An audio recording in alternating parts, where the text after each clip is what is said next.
Hi, boys and girls. I have an Easter story for you. Literally, it is called the Easter story. It says Retold and illustrated by Catherine Heyer. The stories are beautiful.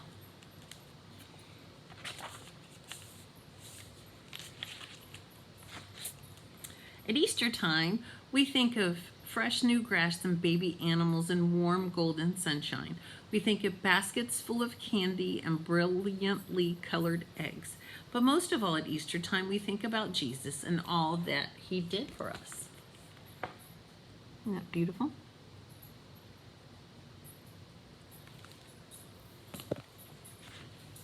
Jesus was born in a manger in Bethlehem on the first Christmas day. A great star shone in the sky above the stable, and its sparkling light led shepherds and great kings alike to baby Jesus. They brought gifts and knelt to worship the newborn King, the Son of God. Many, many years before, the prophets had foretold that his birth would take place and that God's Son would save the world.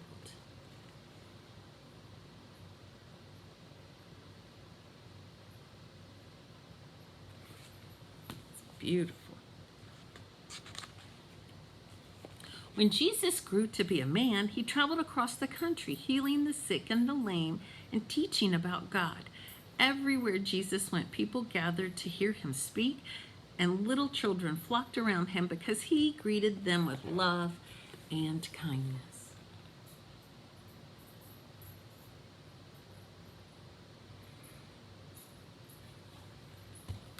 Keep looking. I've got a dog wandering over there. When the time came for Jesus to fulfill the teachings of the early prophets, he journeyed to the city of Jerusalem with his closest followers, the disciples. Jesus rode into the city on a little donkey, and people lined the streets to see him. They laid palm branches on the ground to make a soft carpet for the donkey's feet.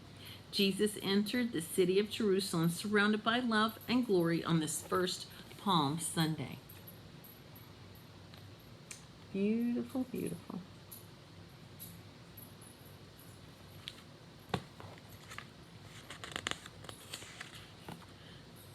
Upon his entry into Jerusalem, Jesus went straight to the temple, where he expected to find people worshiping. Instead, he found merchants buying and selling and trying to make money. Jesus was so angry that he threw the money boxes into the air and chased the merchants away. Then Jesus entered the temple to teach and to pray. The leaders of the temple saw this and saw the crowd draw closer to to hear Jesus' teaching, and they began to turn against him. They did not like that. There were people making the temple not a holy place. They were doing things that they shouldn't have been. It made Jesus angry because that was his place of worship. The people came to worship him and learn about him. Inside the temple, Jesus told wonderful stories called parables and debated the law with the chief priests and the elders of the temple. The leaders of the temple did not like to see people listening so closely to Jesus, so they asked him questions and they tried to trick him into saying something wrong. When asked what was the greatest commandment of all, Jesus answered, "Love God with all your heart. And I give you a new commandment, love your neighbor as yourself." Remember, the temple is like what the church was back then.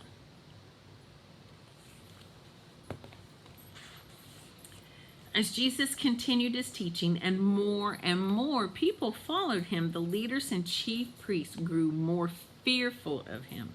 They began to plot against Jesus and look for a way to have him arrested. These were not good men, and they were the leaders of the church.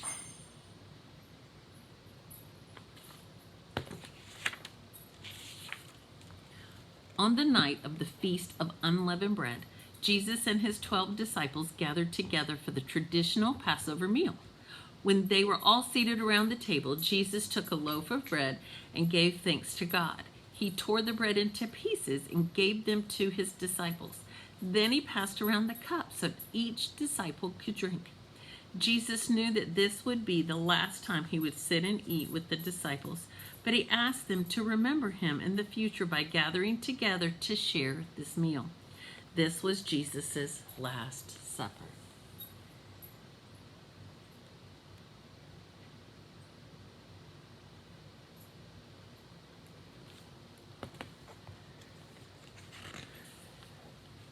After supper, Jesus and some of his disciples went to the Garden of Gethsemane, and Jesus went off by himself to pray. When he returned, he found that his followers had fallen asleep. As he tried to awaken them, a large crowd of people arrived carrying torches and weapons. Sent by the chief priest, these men arrested Jesus and took him away. So it's night and he's praying, and there are his disciples under the tree praying. Excuse me, they weren't praying. He asked them to watch him pray, but they fell asleep. The men took him to the court of Caiaphas, the high priest, where all the chief priests and elders had assembled. Caiaphas asked Jesus, "Are you Christ, the Son of God?"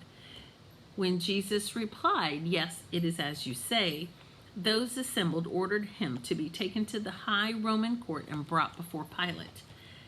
As it was customary to release one prisoner each Passover, Pilate went to the people and asked if they wanted him to release Jesus. But the chief priests had stirred up the crowd, and the people angrily shouted for Jesus' death. See the crowd before him right here?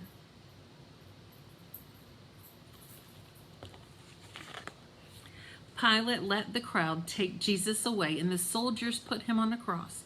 While the soldiers waited for him to die, Jesus' friends gathered around the cross, trying to comfort each other.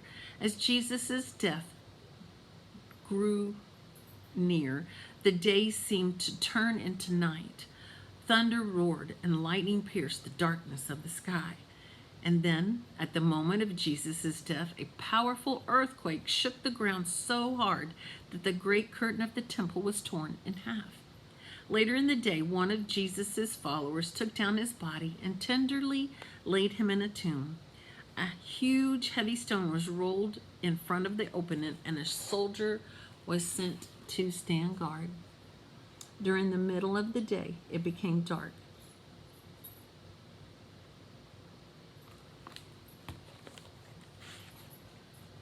Early Sunday morning, the third day after Jesus' death, a group of women brought spices to the tomb to anoint Jesus' body. But they found that the stone had been rolled away. And when they entered the tomb, they saw Jesus' body was gone. The women were angry and afraid, and they cried out, wondering who would have taken Jesus away.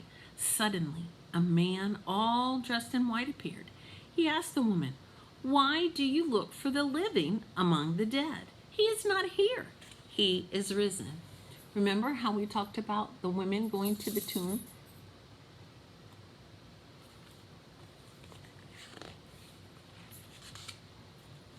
The women ran to tell the disciples of the disappearance of Jesus' body. When they heard the news, 2 of the disciples returned to the tomb, with one of them, Mary Magdalene. They entered the tomb and found strips of linen lying on the ground and the burial clothes folded neatly nearby.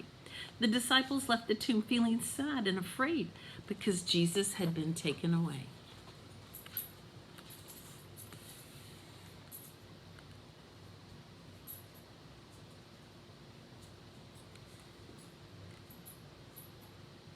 It was Peter and John were the 2 disciples that ran to the tomb. Mary Magdalene remained alone outside the tomb weeping. As she sobbed, she heard a man's voice ask her, "Why do you cry?" Not looking up, she replied, "Sir, if you have taken my Jesus away, please tell me where you have put him." Then the man said, "Mary." And she lifted her head to see Jesus standing before her. Jesus was alive, and he was talking to her. Mary ran to tell the disciples, who rejoiced to know that Jesus was risen. When Jesus met once more with his friends, he said to them, "Go throughout the whole world. Tell all the people what you have seen and heard. And remember, wherever you go, I will be there with you always, even to the end of time." So Jesus has promised to always be with us. Almost finished. Hang tight. Actually, last page. This is why Christians celebrate Easter. We remember that Jesus gave up his life because he loved us. And on Easter morning, we rejoice because Jesus Christ rose from the dead and lives. We know that because of him, we too can live. I hope as you celebrate this Easter morning that you will remember why Jesus came to die. He came to die because he loves us and he wanted to provide us a way for forgiveness and a way to spend forever, eternity with him in heaven. Boys and girls, I love you. I pray that you know Jesus is your Savior. Happy, happy Easter.